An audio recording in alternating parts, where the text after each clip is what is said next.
ఈరోజు కొత్తగూడెం నియోజకవర్గంలో దాదాపు 174 మంది వివిధ కారణాలతో హాస్పిటల్లో చేరి మెడికల్ బిల్లు సమర్పించినటువంటి వాళ్ళకి సీఎం రిలీఫ్ కింద దాదాపు 54 లక్షల రూపాయలు రావటం జరిగింది.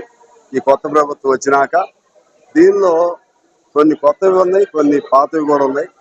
పాత వాటిని కూడా దాన్ని తిరస్కరించకుండా ఇవ్వాలని చెప్పి ప్రభుత్వం ఆలోచన చేయటం సంతోషం. ఆ విధంగా 54 లక్షలు వాళ్ళు ఇవ్వటం జరిగింది.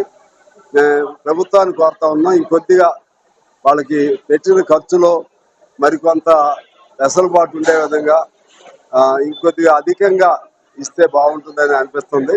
అది కూడా ప్రభుత్వం ఇప్పుడంటే ఆర్థికపరమైన ఇబ్బందులు ఉంది కాబట్టి తొందరలోనే కనీసం ఆ పెట్టిన ఖర్చులకు అనుగుణంగా ఒక పర్సంటేజ్ ఇస్తే బాగుంటుందని కోరుతూ ఇవాళ ప్రభుత్వానికి, రేవంత్ రెడ్డి గారికి, ముఖ్యమంత్రికి ధన్యవాదాలు తెలుపుతున్నాను.